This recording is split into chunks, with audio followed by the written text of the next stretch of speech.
Danes v Pomurskem dnevniku. Poklon žrtvam holokausta. Zakaj se zavzema Golob? Pahor sprejel begunce. In vreme, jutri bo spremenljivo oblačno.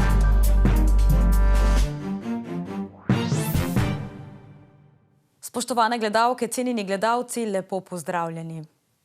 Ob dnevu spomina na žrtve holokausta v Sloveniji se je danes v mestni hiši občine Lendava odvila predstavitev projekta Never Forget. Poklonili so se spominu na slovenske žrtve holokausta ob obletnici začetka množičnih deportacij Judov iz Prekmurja. Zbrane pa je nagovoril tudi župan občine Lendava. 26. aprila obeležujemo dan spomina na žrtve holokausta v Sloveniji. V ta namen so danes v mestni hiši občine Lendava predstavili projekt Never Forget. Odgovorna skupnost opravljamo plemenito in hkrati bolečo nalogo negovanja spomina na judovsko skupnost v našem mestu. Projekt je rezultat partnerskega sodelovanja židovske občine Čakovec, Centra judovske kulturne dediščine in občine Lendava. Projekt se nanaša na spominjanje na holokaust, predvsem v smislu spodbujanja strpnosti in solidarnosti v Evropski uniji. Zavedati se moramo, da smo zadnja generacija, ki je doživela to, da se še lahko pogovarjamo z preživelimi holokausta. Pred drugo svetovno vojno je najštevilčnejša judovska populacija na Slovenskem živela v Prekmurju. Spominu na slovenske žrtve holokausta smo se zato poklonili danes, 26. aprila ob obletnici začetka množičnih deportacij Judov iz Prekmurja. Po besedah lendavskega župana je ta projekt kot dokaz spoštovanja judovske skupnosti. In kot pravi, živi v Lendavi močan spomin na dogodke holokausta. Skupnost je tukaj na tem območju žalostni, tragični dogodki, ki so zares v našem mestu v Lendavi izbrisali dobesedno judovsko skupnost. Mestom, ki zabeležujejo spomin na Jude, pa se pridružujejo tudi Šalovci. V letošnjem letu načrtujemo postavitev novih 20, vsaj 20 kamnov spotikavcev. V Lendavi načrtujejo postavitev le-teh na 2 lokacijah. Posvečeni pa bodo 8 lendavskim someščanom, zaradi dvojezičnosti pa to nanese na skupno 16 tlakovcev. Po predstavitvi projekta pa je sledilo polaganje vencev na judovskem pokopališču v Dolgi vasi. S to gesto so se žrtvam holokausta v Sloveniji poklonili predstavniki lokalnih in narodnih inštitucij ter predstavniki Hrvaške, Madžarske in Izraela. Kaj nas čaka pod Golobovo vlado? Bomo morali jesti manj mesa in voziti električne avtomobile? Kje bodo živeli mladi? Iz soočenja, ki smo ga pripravili na naši televiziji, smo povzeli njegove odgovore, ki se tičejo prehranske krize, stanovanjske problematike, razvoja električnih avtomobilov in zdravstva. Pa poglejmo, kaj meni Robert Golob. Po besedah Roberta Goloba pojemo Slovenci preveč mesa. Bomo morali uživanje mesa v Sloveniji pod njegovim vodstvom kolektivno omejiti? To, da je bilo razumljeno, da bo kdo prisiljen jesti manj mesa, je še ena od teh, če hočete, ne šumov v komunikaciji. Zagotovo danes človeštvo poje preveč mesa. Zakaj? Zaradi tega, ker planet ne bo zdržal, da bi vsi, ki smo na tem svetu, imeli tako dieto. In je tudi nimamo. To, da v Sloveniji ne prepoznamo prednosti mešane diete, kar pomeni, da ne rabimo mesa jesti vsaki dan, je po moje zabloda. Spet prijemo na točko osveščanja. Seveda moramo imeti ponudbo ustrezne hrane, ki nadomesti meso in potem se lahko meso z lahkoto odreče. Veste, zakaj je to koristno? Zaradi tega, ker se človek bistveno boljše počuti. In ko se človek boljše počuti, ker je manj mesa, tudi manj obremenjuje zdravstveni sistem. Kako pa slovensko prihodnost vidi iz logističnih vidikov? Pa ne da bom zdaj delal reklamo električni industriji, električnih avtomobilov na trgu, avtomobili, ki imajo od 200 do 300 km za normalne cene, ampak doseha. Ampak ste se poslušali, kaj ste vi rekli? Mi smo zadnji v Evropi. Poslušati, da smo predzadnji, super. Da smo predzadnji v Evropi, zato ker so električni avtomobili pri nas dragi, to je nesmisel. Električni avtomobili imajo enake cene, nekje še više kot pri nas.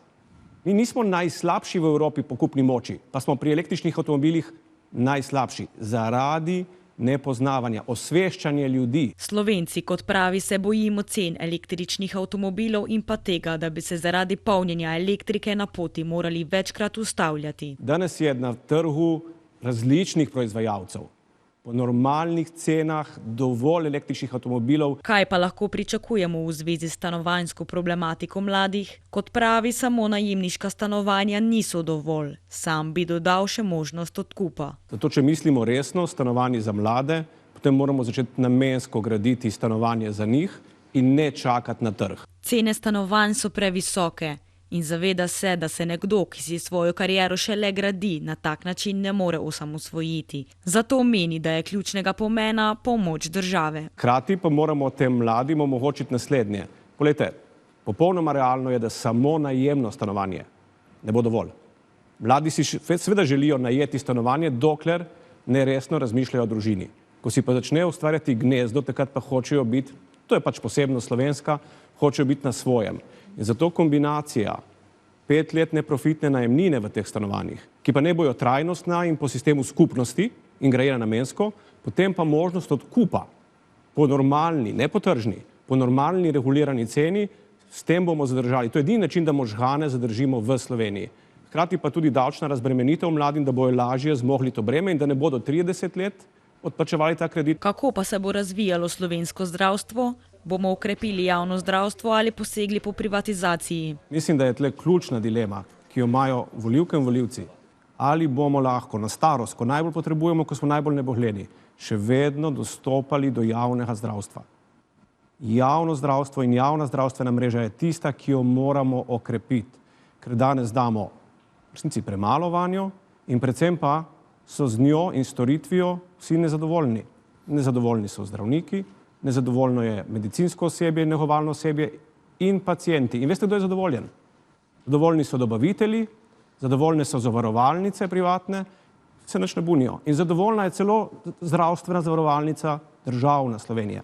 In v ta trikotnik bomo mi posegli z našo ekipo. Zato, da bojo na koncu zdravniki, ki si to zaslužijo, in pacienti, ki smo jim to dolžni, dobili več. Po Golobovih besedah bomo samo s krepitvijo javnega zdravstva dosegli to, da bo zdravje v Sloveniji spet vrednota postavljena na prvo mesto.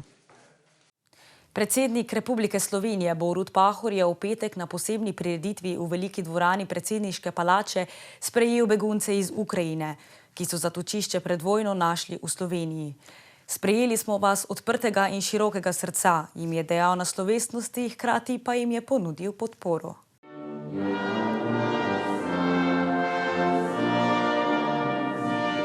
Tako je v veliki dvorani predsedniške palače zazvenela ukrajinska himna izpod rok glasbenikov policijskega orkestra. Spontano pa so se jim pridružili tudi gostje sprejema in jo z rokami na srcih čustveno zapeli.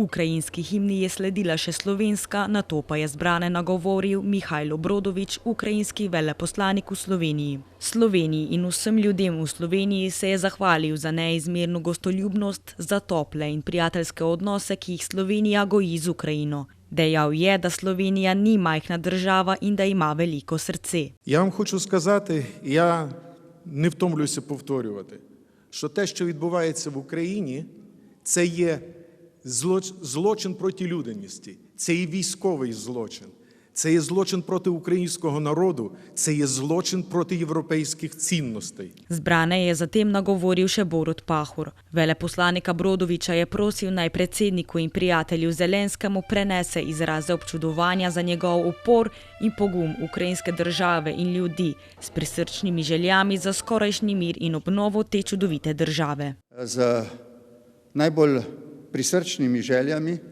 za skorajšnji mir in obnovo vaše čudovite države. Slovenija vam bo v vsem tem času po svojih najboljših močeh stala ob strani. Ob tej priložnosti so glasbeni program pripravili otroci in mladostniki iz namestitvenih centrov v Logatcu in na Debelem Rtiču. Posebno koncertno izkušnjo pa so priredili tudi glasbeniki Mladinskega simfoničnega orkestra Ukrajine, ki skupaj s slovenskimi vrstniki pripravljajo velik dobrodelni koncert pod naslovom Music for the Future. Očitno incidentom na osnovnih šolah pri nas še ni videti konca. Na osnovni šoli Tišina naj bi se zaposleni neprimerno vedli do otrok. Kaj se je dogajalo na osnovni šoli in pa še mnogo drugih novic, pa si preberite na Sobota Info. Zaključujemo pa z vremensko napovedjo. Pa preverimo, kakšno vreme nas čaka v prihodnjih dneh.